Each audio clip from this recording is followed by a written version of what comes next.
Good evening बच्चों। Sunday को आपका पेपर हुआ होगा and today on Monday we are here with the discussion of your physics paper that was held on Sunday.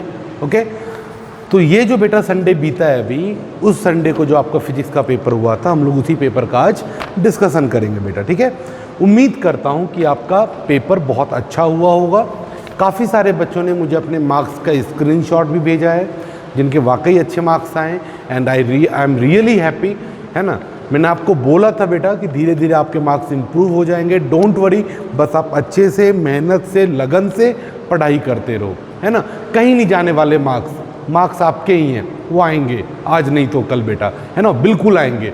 बस ज़रूरत है कि आप उसके पीछे भागते रहो, मेहनत करते रहो, है ना।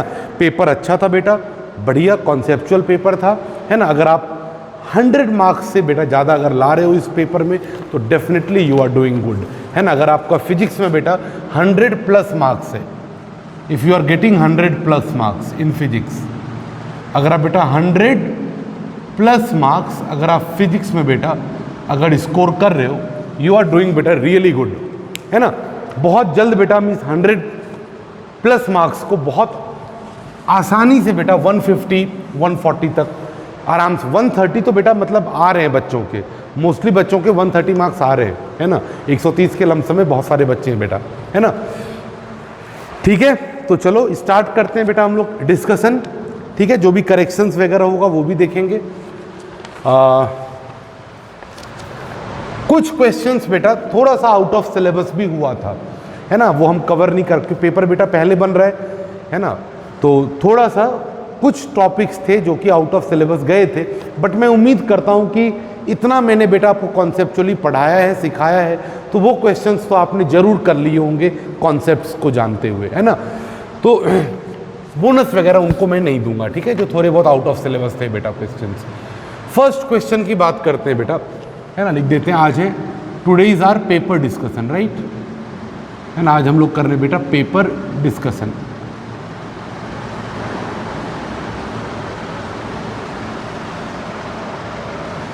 है ना बच्चों, क्या कर रहे हैं हम आज पेपर डिस्कशन।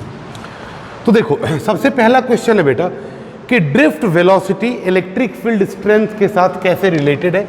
काफ़ी सिंपल फॉर्मूला बेस्ड क्वेश्चन था बेटा।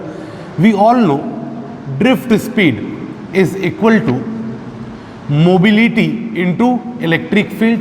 मोबिलिटी जो बेटा कंडक्टर की प्रॉपर्टी है एट अ गिवन टेम्परेचर, और वो कांस्टेंट होती है एट गिवन टेम्परेचर, तो हम लिख सकते हैं कि जो ड्रिफ्ट स्पीड है बेटा that is directly proportional to electric field, वो इलेक्ट्रिक फील्ड के साथ डायरेक्टली प्रोपोर्शनल है ना। इसके साथ की और भी कुछ बातें बेटा मैं डिस्कस कर लेता हूँ जब लिखा ही है। तो क्या लिखा मैंने फॉर्मूला बेटा कि drift speed is equal to mobility into electric field. Drift speed is equal to mu, क्या है बेटा, म्यू है मोबिलिटी, ये बेटा कंडक्टर की प्रॉपर्टी है, किसी भी एक टेम्परेचर पे कंडक्टर की प्रॉपर्टी है mobility. Drift speed is equal to बेटा mobility into electric field, mobility into electric field. Drift speed is equal to बेटा mobility into electric field. Mobility क्या होता है बेटा, मोबिलिटी के बारे में जानते हैं, फॉर्मूला बताया मैंने मोबिलिटी का आपको, ई टाउ बाय एम, यही है बेटा मोबिलिटी, ई टाउ बाय एम, इसे क्या बोलते हैं बेटा मोबिलिटी। ई है इलेक्ट्रॉन का चार्ज, टाउ है रिलैक्सेशन टाइम, एम है मास ऑफ इलेक्ट्रॉन, और इसे ही बेटा हम बोलते हैं property of a conductor at any temperature, that is mobility. ठीक है, तो इसका आंसर क्या आ जाएगा बेटा, फर्स्ट, है ना। ड्रिफ्ट वेलोसिटी जो इलेक्ट्रॉन की वो इलेक्ट्रिक फील्ड के साथ इस तरह से डायरेक्टली प्रोपोर्शनल है, डायरेक्टली रिलेटेड है। ठीक है, चलो अगले सवाल की तरफ बढ़ते हैं। इसका आंसर मैं चेक कर लेता हूं। इसका आंसर बेटा आंसर की में इसका आंसर 1 है जो कि सही है। ठीक है, चलो मिटाऊं।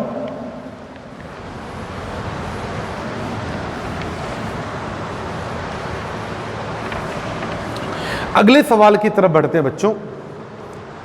जो नेक्स्ट क्वेश्चन है हमारा वो है कि ड्रिफ्ट वेलोसिटी फ्री इलेक्ट्रॉन की कंडक्टर के अंदर कितनी है बेटा, VD, when current I is flowing in it. तो चलो बेटा फॉर्मूला लिख लेते हैं। कह रहा है कि जब करंट आई इसमें फ्लो कर रहा है तब ड्रिफ्ट स्पीड क्या है बेटा, तब ड्रिफ्ट स्पीड की वैल्यू है वी डी। कह रहे हैं कि अगर रेडियस और करंट हम दोनों डबल कर देंगे तो ड्रिफ्ट वेलोसिटी पे क्या फर्क पड़ेगा। तो यहां से तो बेटा हम पहले ड्रिफ्ट स्पीड निकाल लेते हैं। ड्रिफ्ट स्पीड क्या होता है बेटा, I अपॉन NEA। ठीक है, ये हो गया बेटा ड्रिफ्ट स्पीड का फॉर्मूला। कह रहे क्वेश्चन में कि करंट और रेडियस हमने दोनों डबल कर दिया। तो देखो ये है बेटा कंडक्टर। कंडक्टर का अगर आपने रेडियस बेटा R लिया, कंडक्टर का बेटा अगर आपने रेडियस क्या लिया R, तो ये एरिया क्या हो जाएगा बेटा, पाई आर स्क्वायर। एरिया क्या हो जाएगा, पाई आर स्क्वायर। एरिया क्या हो जाएगा, पाई आर स्क्वायर। तो एरिया जो है बेटा रेडियस के स्क्वायर पे डिपेंड कर रहा है, और अगर आपने रेडियस डबल किया तो यहाँ पे डबल होगा ये, तो एरिया बेटा 4 गुना बढ़ जाएगा, क्योंकि डबल का स्क्वायर क्या हो जाएगा 4 टाइम्स, तो एरिया क्या हो जाएगा बेटा 4 टाइम्स इंक्रीज कर जाएगा। तो अगर आपने रेडियस डबल किया तो एरिया 4 टाइम्स बढ़ जाएगा, है ना, तो डिनोमिनेटर 4 टाइम्स बढ़ा। अच्छा, आपने करंट भी डबल किया, न्यूमरेटर डबल हुआ, तो न्यूमरेटर डबल हुआ, डिनोमिनेटर 4 टाइम्स हुआ, तो ऑल ओवर ये चीज़ बेटा 2 टाइम्स कम हो जाएगी।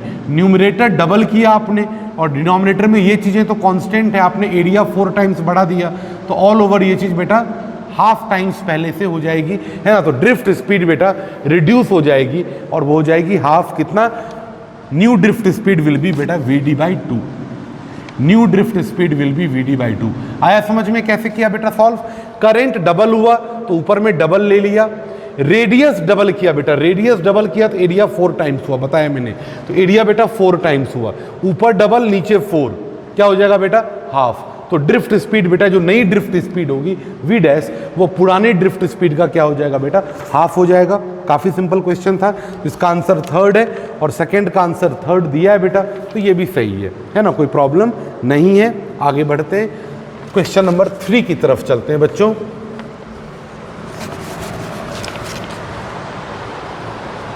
देखते हैं क्वेश्चन नंबर 3 क्या कह रहा है, देखिएगा ध्यान से। Question number 3,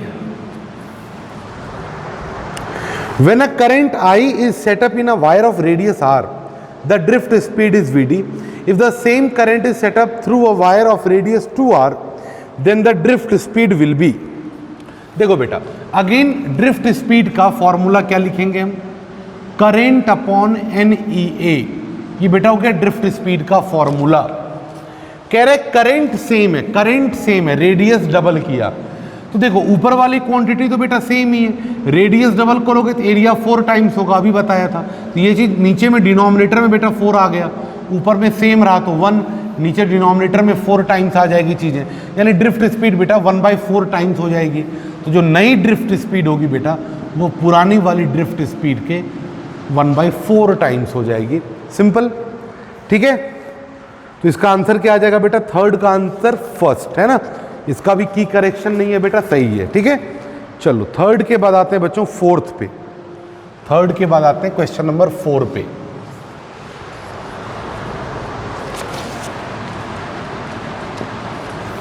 question number 4, 2 wires of same material but of different diameters carry same current I. If the ratio of their diameter is 2:1, then the corresponding ratio of their drift velocities will be। Again वही चीज है बेटा, drift speed का formula I upon NEA, same material का बना है बेटा, same material का बना है, तो दोनों में फ्री इलेक्ट्रॉन की डेंसिटी क्या हो जाएगी, सेम। अच्छा कह रहा है दोनों में करंट भी सेम है, कितना I सेम ले लिया मैंने। अब एक के एरिया को बेटा मैंने A1 कह दिया, दूसरे के एरिया को क्या कह देंगे A2, तो ये हो गया बेटा VD, दूसरे वाले को मैं कह देता हूँ VD dash I upon NE, और इसके एरिया ऑफ क्रॉस सेक्शन को मैंने बोल दिया A2। ड्रिफ्ट स्पीड का बेटा रेशियो पूछा गया है, तो V dash D upon VD ratio लोगे बेटा इन दोनों का, तो क्या करोगे, सेकेंड इक्वेशन को बेटा फर्स्ट से डिवाइड करेंगे। तो जैसे ही आप डिवाइड करोगे, आप देखो सेकेंड इक्वेशन को फर्स्ट से डिवाइड करोगे, I अपॉन एनी कैंसिल हो जाएगा बेटा, और यहाँ पे आ जाएगा आपका देखो क्या A1 बाई A2, क्या आ जाएगा बेटा A1 बाई A2, है ना। अब देखो A1 बाई A2 बेटा अपने को फाइंड आउट करना है, तो पहले वाले का रेडियस अगर बेटा मैं r ले लूँ और अगले रेशियो क्या दिया बेटा इसका 2:1 है ना, 2:1 इसके डायमीटर का रेशियो दिया गया बेटा।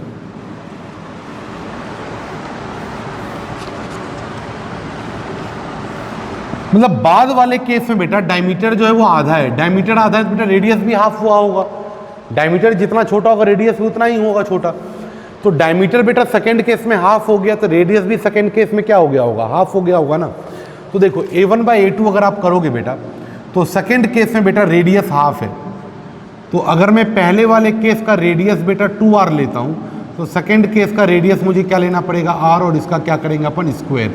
तो पायर स्क्वायर कैंसिल हो जाएगा, 2 का स्क्वायर 4 और नीचे आएगा 1 बेटा, ये आ जाएगा 4:1। ठीक है, ये आएगा आपका आंसर बेटा 4:1। क्लियर? तो काफ़ी सिंपल था, कुछ भी नहीं है बेटा, है ना। पहले वाले का एरिया बेटा A1, ये एरिया बेटा 4πr²।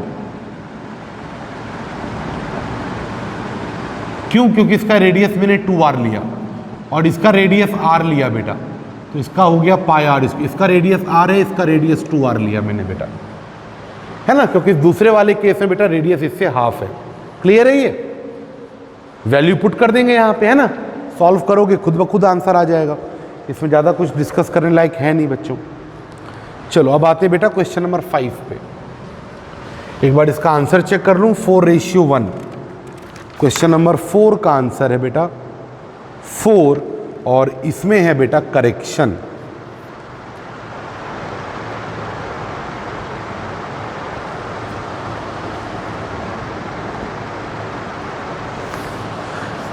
नहीं, ठीक है, करेक्शन नहीं बेटा, करेक्शन नहीं है, क्योंकि इसमें जो है फर्स्ट वाले केस का सेकंड वाले केस के साथ रेशियो पूछा गया, यानी V'(D)/VD नहीं, VD/V'(D) पूछा गया है। इसको उल्टा कर दोगे बेटा, ये आ जाएगा आपका 1:4।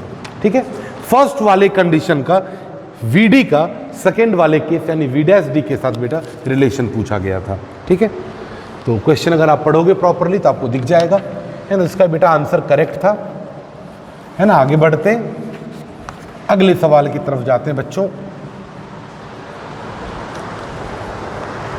अगला सवाल है बेटा क्वेश्चन नंबर 5। जितने भी बच्चों रेशियो के सवाल होते हैं उसमें आप क्या करो, जैसे 2 क्वांटिटीज का रेशियो पूछा जाता है, उसमें आपको क्या करना है बेटा, सबसे पहले आप जैसे 2 क्वांटिटीज का रेशियो पूछा है तो पहले एक क्वांटिटी का लिख लो फॉर्मूला, फिर दूसरी क्वांटिटीज में जो भी चीज़ें दी गई हैं वो लिख लो, और देन फिर दोनों को डिवाइड करके उनका रेशियो फाइंड आउट करो। ठीक है, जब भी बेटा 2 क्वांटिटीज का रेशियो पूछा जाता है तो हमेशा पहले एक क्वांटिटी लिखो, फिर दूसरे क्वांटिटी का फॉर्मूला लिखो, फिर दोनों का क्या ले लो, रेशियो अपने आप बेटा सॉल्व होता है। अब जैसे क्वेश्चन नंबर 5 है, इसमें भी रेशियो दिख रहा है मुझे, देखो मैं सॉल्व करके बताता हूँ, वही मेथड जो मैंने अभी डिस्कस किया, कैसे बहुत प्यार से आराम से आंसर आता है बेटा। देखो, a copper wire of length 1 metre, radius 1 millimetre is joined in series with an iron wire of length 2 meter and radius 3 millimeter and a current is passed through the wires. The ratio of current densities in the copper and iron wires is। काफी लंबा question है बेटा, देखते हैं। तो कह रहे हैं कॉपर वायर है बच्चों, है ना, एक कॉपर वायर है, बना दिया मैंने, लो ये कॉपर वायर, और एक आयरन वायर है ना, एक कॉपर वायर है और एक आयरन वायर है बेटा।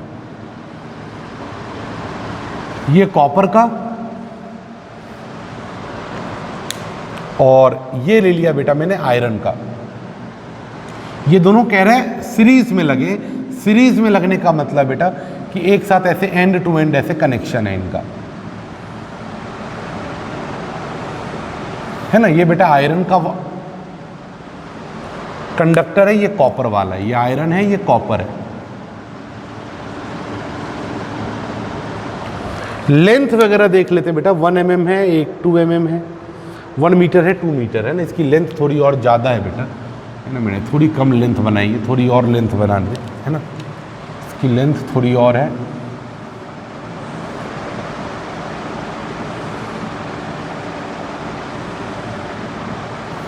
ठीक है,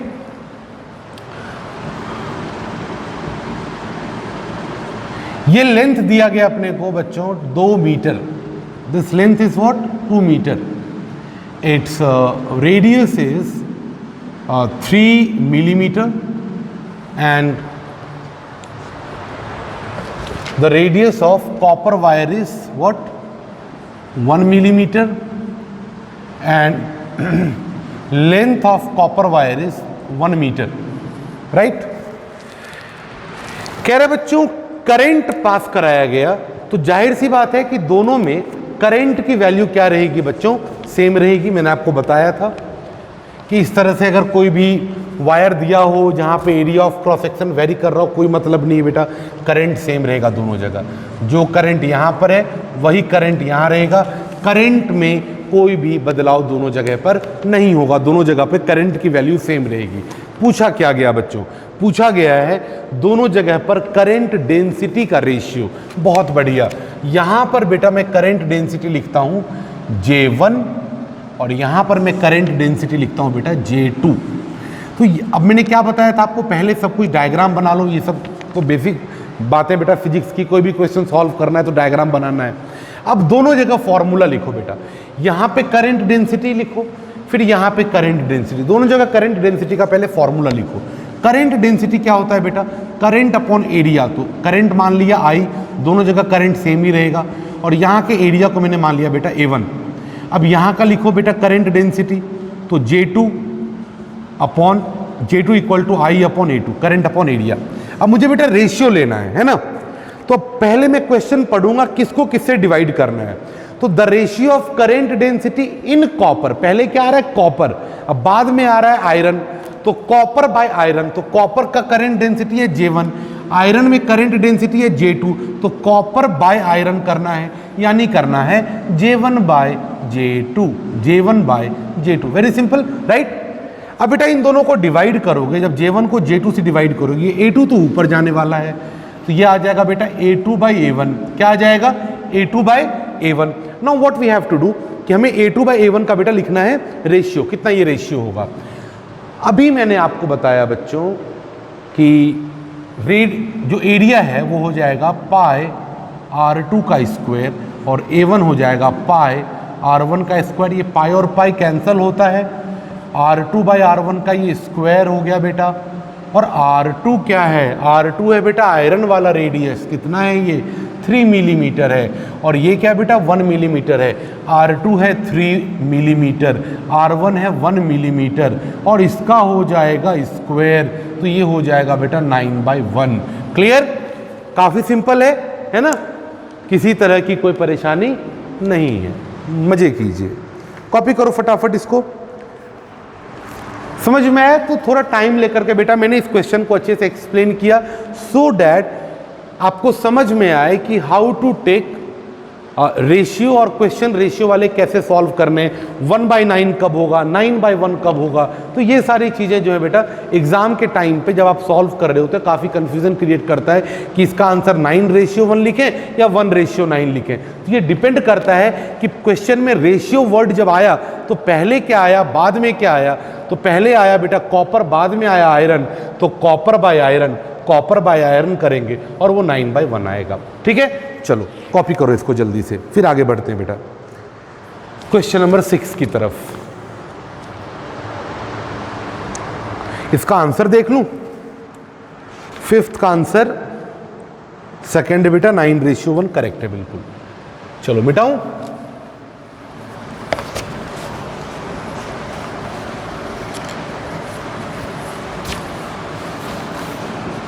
अच्छा, एक और बात बच्चों मैं आपसे ये कहना चाह रहा था कि पेपर ख़त्म होने के बाद आप एक बार घर पे पेपर खुद से सॉल्व तो करो ही, एनालाइज करो कहाँ कहाँ पे प्रॉब्लम्स आपको आई, कौन कौन से क्वेश्चंस में आपसे गलतियाँ हुई, आप उसको दोबारा सॉल्व करने की कोशिश करो। हो जाए तो बहुत बेहतर है। और डेफिनेटली अगर मान लो कि एग्ज़ाम में कुछ 10 क्वेश्चन मान लीजिए कि आपसे सॉल्व नहीं हुए, एक बार को मैं मान लेता हूँ, सपोज ऐसा होता नहीं है, जनरली आप पूरा पेपर करके ही आते हो, गलतियां हो जाती हैं, है ना। एग्जाम में सॉल्व करते वक्त तो यही लगता है कि सही है ना, ये सही आया है ना, यही होगा, लेकिन बाद में बेटा पता चलता है अच्छा ये मिस्टेक हो गया, ये नहीं होना था ऐसा। आप क्या करो, आपको पता है कि अमृतसर मंडे को पेपर डिस्कस करेंगे, फिजिक्स का मंडे को पेपर डिस्कशन होना, ये तो आप सब जानते हो, हमेशा होता आया है। ऑफलाइन में भी, ऑनलाइन में भी, है ना। We always did discussion of physics paper on Monday. आपको क्या करना है बेटा, मंडे को ये जो इवनिंग हमारा 5 to 6 बेटा लेक्चर होता है लाइव, आप 2 बजे तक, है ना, 2 बजे तक या 12 बजे तक आप जो है मुझे पर्सनल मेरे व्हाट्सएप पे, है ना, आप मुझे मैसेज कर दो बेटा, टेक्स्ट कर दो कि sir these are the questions that we need to discuss. तो बेटा पेपर डिस्कस करते वक्त मैं उन क्वेश्चंस को खास करके पॉइंट आउट करके डिस्कस करूंगा जिनमें सबसे ज़्यादा बच्चों को डाउट्स होंगे, है ना। ये एक सही तरीका है बेटा डिस्कशन का, ठीक है। वैसे तो मैं सारा ही डिस्कस कर रहा हूँ, बट इससे क्या होगा, हम एफिशिएंटली, अब मान लो कि ये क्वेश्चन मैंने अभी डिस्कस किया और सभी बच्चों का इसका आंसर सही आया है, तो जब ऑलरेडी आपको आ रहा है तो वही डिस्कस करके कोई फायदा नहीं है। आप अगर मुझे पहले से क्वेश्चंस भेज दोगे तो मैं भी एक फ्रेम कर लूंगा कि बेटा क्या मुझे डिस्कस करना और क्या नहीं करना डिस्कस पेपर में, है ना। ओके, चलो आगे बढ़ते हैं बच्चों, क्वेश्चन नंबर 6 पे।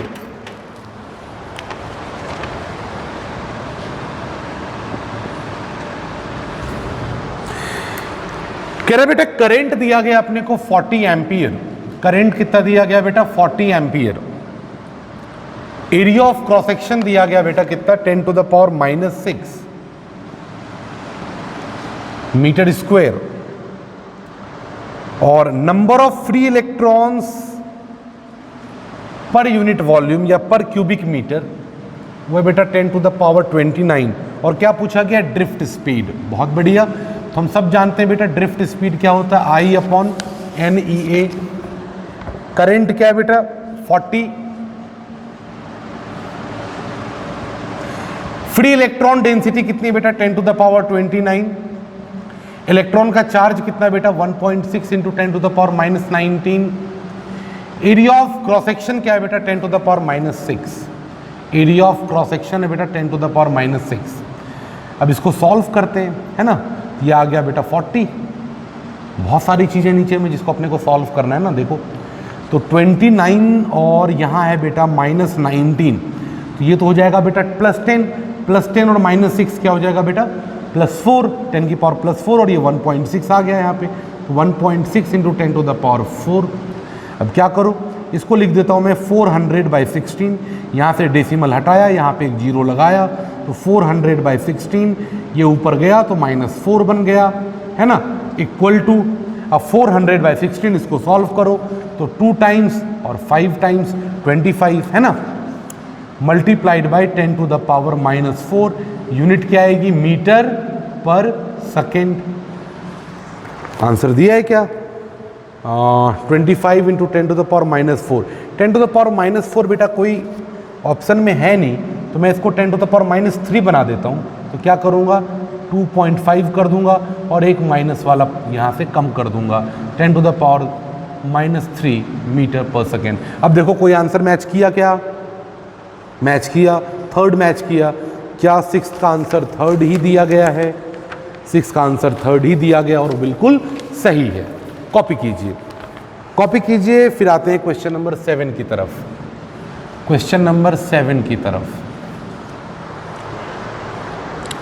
करंट डेंसिटी दिया गया है, एवोगैड्रो नंबर दिया गया, डेंसिटी ऑफ कॉपर दी गई, इलेक्ट्रॉनिक चार्ज दिया गया, एटॉमिक वेट दिया गया कॉपर का, और वही ड्रिफ्ट स्पीड बतानी है बेटा, ड्रिफ्ट स्पीड बतानी है। तो we all know drift speed क्या होता है, करंट I/NEA होता है। I/A क्या हो जाएगा, current density, current upon area बेटा, करंट डेंसिटी अपॉन NE, क्या यही होगा, बिल्कुल यही होगा। करंट डेंसिटी कितना दिया गया बेटा 4.8 × 10⁻⁶, ये हो गया बेटा करंट डेंसिटी। N क्या है बेटा, N है free electron per unit volume. N क्या है, free electron per unit volume, number of free electron per unit volume, वो तो दिया ही नहीं है। तो अब क्या करेंगे, वो फाइंड आउट करेंगे। और क्या करेंगे, कैसे फाइंड आउट करेंगे, देखते हैं। ये वाला कॉपी करो पहले बच्चा, फिर अभी बताता हूं कैसे सॉल्व करेंगे। हमने ऐसा क्वेश्चन क्लास में भी किया है बच्चों, ठीक है।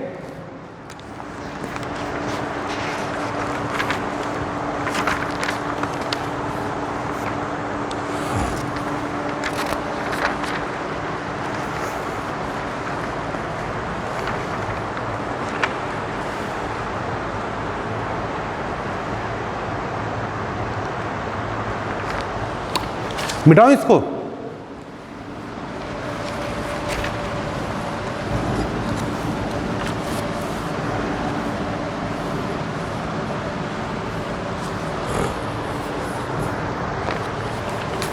अब देखो फ्री इलेक्ट्रॉन डेंसिटी कैसे निकालेंगे बच्चों।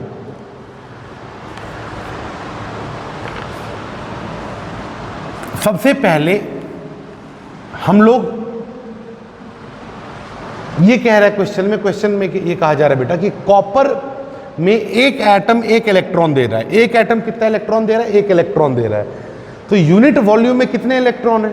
तो सबसे पहले तो हम ये निकालेंगे बेटा कि कॉपर के यूनिट वॉल्यूम में कितने एटम्स हैं। जितने एटम्स उतने फ्री इलेक्ट्रॉन मिलेंगे अपने को, यही क्वेश्चन में कह रहा है। तो कॉपर के यूनिट वॉल्यूम में कितने एटम्स होंगे? तो देखो सबसे पहले हम लोग निकालेंगे mass of unit volume of copper. Mass of unit volume of copper,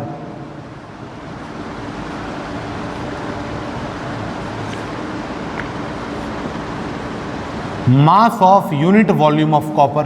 copper के यूनिट वॉल्यूम का मास कितना होगा बेटा? तो डेंसिटी इनटू वॉल्यूम। डेंसिटी कितनी है बेटा? 9000 kg पर मीटर क्यूब इनटू कितने वॉल्यूम का? Unit volume. यूनिट वॉल्यूम का मतलब 1 मीटर क्यूब। ये कैंसिल हो गया बेटा। तो 9000 kg बेटा कॉपर के यूनिट वॉल्यूम का मास है बेटा 9000 kg। यानी 1 मीटर क्यूब के कॉपर का मास बेटा 9000 kg है। अब इतने में कितने कॉपर के एटम्स होंगे? तो नंबर ऑफ एटम्स। अब नंबर ऑफ एटम्स का मैंने आपको फॉर्मूला बताया था बेटा। क्या है फॉर्मूला? Mass of copper. कितने कॉपर के मास में आप नंबर ऑफ एटम निकालना चाहते हो, कितने मास का कॉपर है, divided by molar mass, divided by molar mass multiplied by Avogadro number 6 × 10⁻23 जो दिया गया। अब देखो ये हो गया बेटा नंबर ऑफ एटम्स। कितने मास ऑफ कॉपर में निकालना है? तो 9000 kg। तो मास ऑफ कॉपर हो गया 9000 kg। ये ध्यान रखना 9000 kg है, ये 9000 kg। मोलर मास कैसे लिखते हैं बेटा? तो कॉपर के मास नंबर को या एटॉमिक वेट को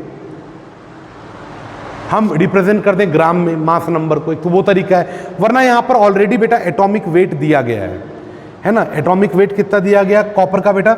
64 × 10⁻³ उसको एज इट इज लिख देंगे 64 × 10⁻³ kg पर मोल। ये लिखा गया बेटा, डायरेक्टली यहां लिख देंगे, कोई प्रॉब्लम नहीं है। Multiplied by 6 × 10⁻23। इसको सॉल्व करेंगे, ये आ जाएगा बेटा number of atoms unit volume में। Number of atoms in unit volume.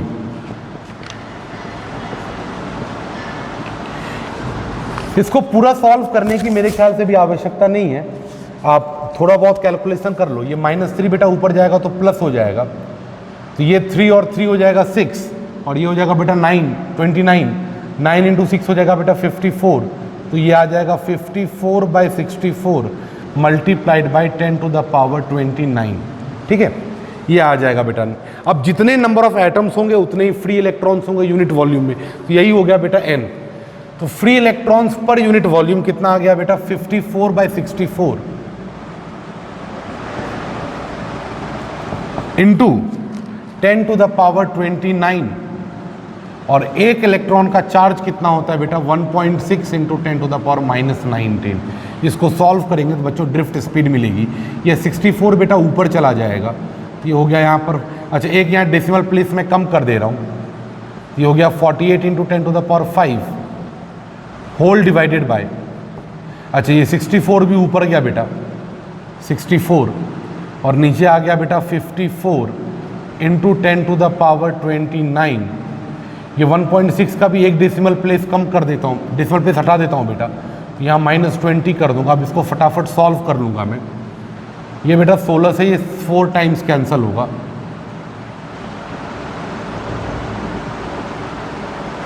और क्या क्या कैंसिल होगा बेटा? ये 4 से ये कैंसिल होगा क्या? नहीं, ये कैंसिल डायरेक्टली नहीं होगा 4 से, है ना। ये 16 टाइम्स कैंसिल हो जाएगा, और ये 3 से बेटा 18 टाइम्स कैंसिल होगा। 16 हो गया, 18 हो गया, फिर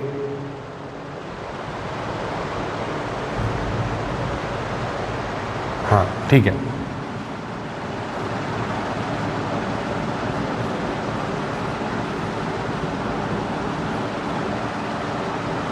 यहाँ 29, यहाँ हो गया बेटा -29 -20 +9 ऊपर जाकर के बेटा हो गया -9, ये हो जाएगा 10 टू द पावर -4। अब ये बच गया, थोड़ा मेहनत का काम, इसको बेटा सॉल्व करना है ना। तो देखो करते हैं सॉल्व। तो 3 से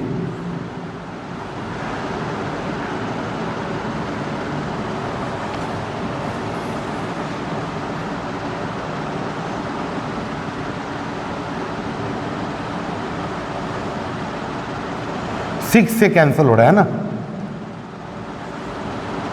8/9 और ये हो गया बेटा 32/9, 32/9 करेंगे सॉल्व बेटा, ये 3 पॉइंट समथिंग आ जाएगा।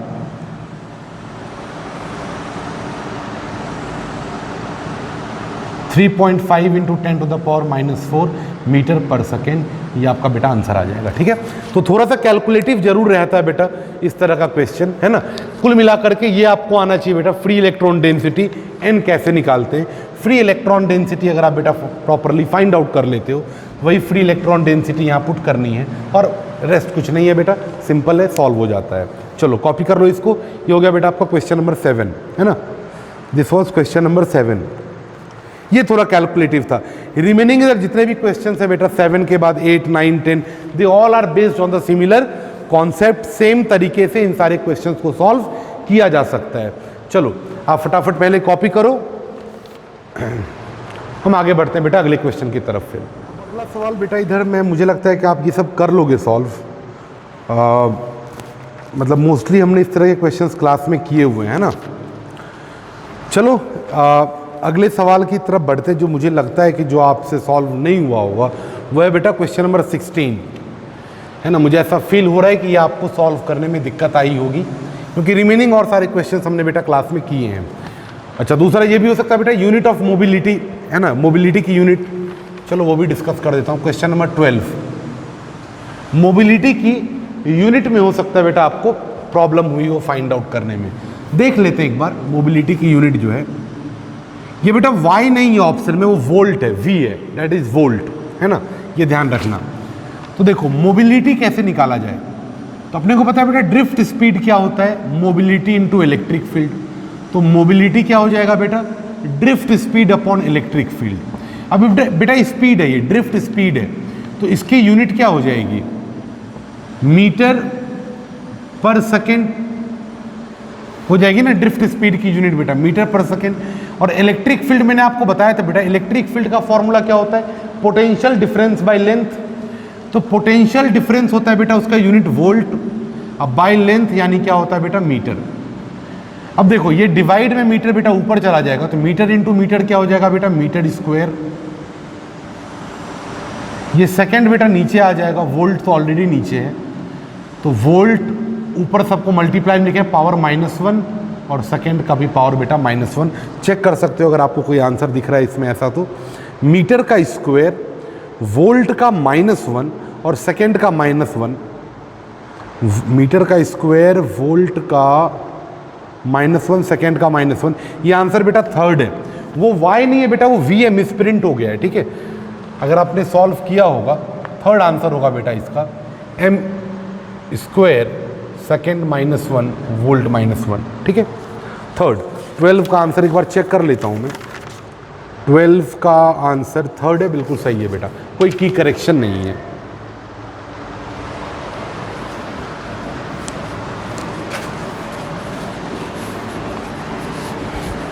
हो गया बेटा, चलो आगे बढ़ते हैं।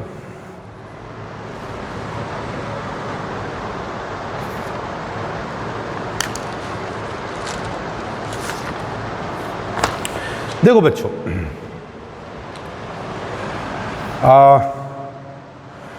16 नंबर क्वेश्चन देखो क्या है, ये थोड़ा समझने लायक क्वेश्चन है बेटा, ये थोड़ा समझने लायक क्वेश्चन है। मैं आपको बताता हूं कैसे सॉल्व करेंगे इसको, 16 नंबर को।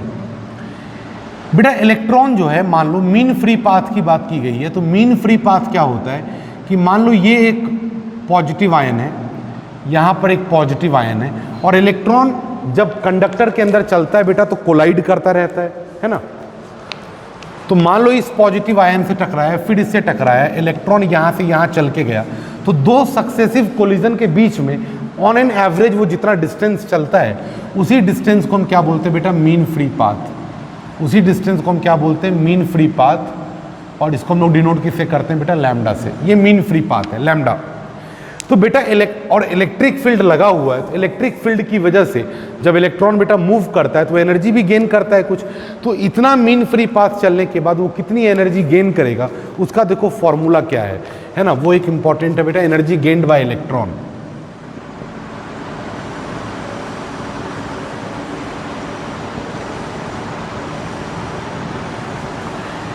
Energy gained by electron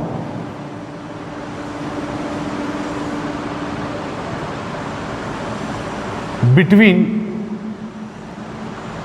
two successive collisions।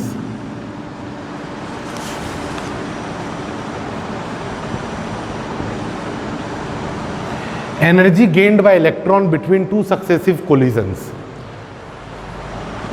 ये जो एनर्जी होती है बेटा, ये होती है हाफ एम ड्रिफ्ट स्पीड का स्क्वायर। क्या होता है बेटा, ये हाफ एम ड्रिफ्ट स्पीड का स्क्वायर, ये होता है बेटा energy gained by electron between two successive collision. कितनी एनर्जी वो बेटा गेन करता है, हाफ एम ड्रिफ्ट स्पीड का स्क्वायर, यही वो एनर्जी गेन करता है। ठीक है, इलेक्ट्रिक फील्ड की वजह से जो काइनेटिक एनर्जी मिल रही है, यही वो एनर्जी वो गेन कर रहा है। अब क्वेश्चन में कह रहा है बेटा कि ये जो एनर्जी गेन किया है वो कितना गेन किया, 2 इलेक्ट्रॉन वोल्ट। कितना एनर्जी गेन किया, 2 इलेक्ट्रॉन वोल्ट। तो बताओ इलेक्ट्रिक फील्ड की स्ट्रेंथ कितनी होनी चाहिए ताकि वो 2 इलेक्ट्रॉन वोल्ट एनर्जी बेटा गेन कर सके, ये हमारा क्वेश्चन है। तो देखो बेटा एक और फॉर्मूला आपको पता होना चाहिए ड्रिफ्ट स्पीड का, मैं आपको बता देता हूँ। ड्रिफ्ट स्पीड का एक और फॉर्मूला होता है बेटा, mean free path upon relaxation time. क्या होता है बेटा, mean free path upon relaxation time, ये भी ड्रिफ्ट स्पीड का फॉर्मूला है। तो अब देखो इसको यूज करके हम सॉल्व करेंगे। कितनी एनर्जी गेन की, 2 इलेक्ट्रॉन वोल्ट, ये एनर्जी गेन किया इलेक्ट्रॉन ने, और काइनेटिक एनर्जी क्या होगा इलेक्ट्रॉन की बेटा, half m v square. Drift speed का ये वाला फॉर्मूला यूज करेंगे बेटा हम।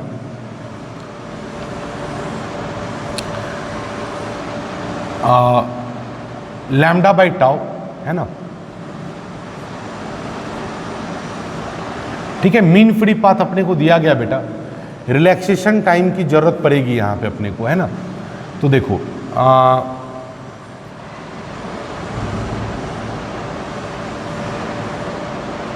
एक काम करो बेटा, ये ज़्यादा सिंपल तरीके से हो जाएगा, इतनी मेहनत करने की आवश्यकता नहीं है।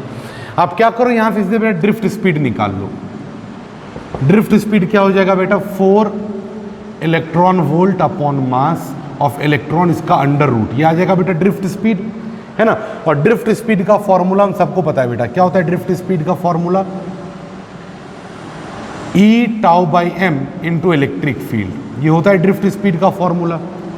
ये कितना दे दिया गया बेटा अपने को, ये दिया गया अपने को 4, ये बेटा इलेक्ट्रॉन का चार्ज है, ध्यान रखना, 4 EV बाई एम, और यहाँ से आपको बेटा मिल जाएगा इलेक्ट्रिक फील्ड की वैल्यू।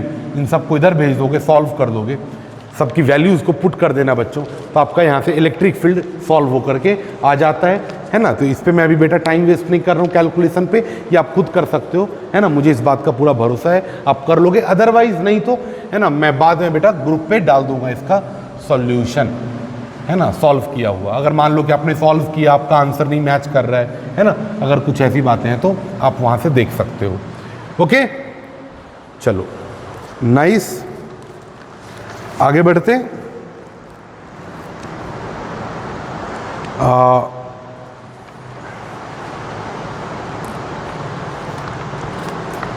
और बेटा कौन सा क्वेश्चन देखते हैं, 23 नंबर कह रहा है बच्चों की resistance number of free electrons पर, फ्री इलेक्ट्रॉन डेंसिटी पे रेजिस्टेंस कैसे डिपेंड करता है। तो रेजिस्टेंस क्या होता है बेटा, रो एल बाई ए, इन सबको तो छोड़ ही दो। रेजिस्टिविटी क्या होती है बेटी, क्या होता है बेटा, 1 कंडक्टिविटी, तो 1 by sigma L by A. Resistivity को मैंने 1 बाई सिग्मा लिखा। सिग्मा क्या होता है बेटा, एन ई म्यू बताया था मैंने, सिग्मा क्या होता है, एन ई म्यू, तो सिग्मा की जगह पे वैल्यू पुट कर दिया n e mu upon mu क्या होता है बेटा, म्यू है मोबिलिटी, तो ये होता है ई टाउ बाई एम, ये E square tau by M कहाँ चला जाएगा, ऊपर एल बाई ए। अब यहाँ से देख लो बेटा, जो रेजिस्टेंस है वो एन पे कैसे डिपेंड कर रहा है, तो resistance is directly proportional to n by n, तो एन की पावर -1 पे रेजिस्टेंस बेटा प्रोपोर्शनल होता है, डिपेंडेंट होता है। तो इसका आंसर आ जाएगा क्या, 1 बाई एन या फिर एन की पावर -1, इसका आंसर आ जाएगा बेटा 3rd। ठीक है, तो चलिए आज के लेक्चर को बेटा यहीं पर समाप्त करते हैं, है ना, आज के लेक्चर को यहीं पर कंक्लूड करते हैं। रिमेनिंग काफ़ी सिंपल क्वेश्चंस थे बेटा, बहुत ही अच्छा पेपर था, मतलब जैसा होना चाहिए पेपर वैसा ही था, बहुत ज़्यादा इधर उधर के क्वेश्चंस नहीं थे। क्वेश्चन नंबर 16 का मैंने आपको तरीका बता दिया बेटा, आप सॉल्व करना, नहीं तो I will send you the solution, है ना, प्रॉपर सॉल्यूशन मैं आपको जो है बेटा, क्योंकि टाइम हो रहा है और उसमें कैलकुलेशन है थोड़े से, है ना। अब बेटा 2-3 क्वेश्चन तो अच्छे रखने पड़ते हैं ना पेपर में, है ना, वरना मतलब पेपर का स्टैंडर्ड भी तो होना चाहिए ना, अच्छा है कि नहीं, तभी तो आप कुछ नया सीखोगे बच्चों, है ना, तभी तो कुछ आप एक डिफरेंट हॉलिस्टिक अप्रोच आपके पास आएगा सब्जेक्ट को लेकर के, इसलिए कुछ अच्छे क्वेश्चंस रखने पड़ते हैं। तो इस पूरे पेपर का जो मुझे सबसे अच्छा क्वेश्चन लगा बेटा, वो 16 ही था। 16 was the best question of this paper, और मुझे ऐसा लगता है बेटा बहुत कम बच्चे इसको सॉल्व कर पाए होंगे, जिन्होंने किया होगा सॉल्व, वेल एंड गुड बेटा, बहुत ही बढ़िया, I really appreciate your effort. जिनसे नहीं हुआ कोई बात नहीं, विल लर्न बेटा, है ना, मैं आपको बताऊंगा, आप सीखोगे, कोई दिक्कत नहीं है ना। तो मैंने आपको एक मेथड बताया, आप उसे सॉल्व करो, है ना, I will provide you another method also and another solution also, complete solution, ठीक है। तो मैं आपको ये बेटा ग्रुप पे सॉल्व करके मैं आपको डाल दूंगा, है ना, आज ही शाम में, लेक्चर खत्म होने के तुरंत बाद आप उसको देख सकते हो, ओके। चलो, तो ये पेपर में बेटा आपका मार्क्स अगर 100 या 100 प्लस है तो you are doing very good, कोई इश्यूज नहीं है, आप बहुत अच्छा कर रहे हो, आप बहुत जल्दी बेटा 130-140 के मार्क्स तक पहुंच जाओगे। और कुछ लोग तो ऑलरेडी क्या ही बोला जाए, बहुत अच्छा मार्क्स लेकर के आ रहे हैं, मुझे उम्मीद नहीं थी इस पेपर में आप बेटा अच्छे मार्क्स लाओगे। मेरे हिसाब से पेपर बहुत अच्छा था, पिछले वाले से डिफ़िकल्ट था, ये लास्ट पेपर से ये पेपर डिफ़िकल्ट था, है ना। चलो कोई बात नहीं बच्चों, है ना, थोड़ा कैलकुलेटिव भी था ये पेपर। मिलते हैं ट्यूसडे को, करंट इलेक्ट्रिसिटी की गाड़ी को आगे बढ़ाया जाएगा, कॉम्बिनेशन ऑफ रेजिस्टेंस और भी बहुत सारी चीज़ें जिसके बारे में चर्चाएं होंगी। तो मिलते हैं बेटा ट्यूसडे को इवनिंग में 5 to 6। तब तक आप अपना ख्याल रखें, खुश रहें, अच्छे से पढ़ाई करें, स्वस्थ रहें, मज़े करें, ठीक है। चलो बेटा।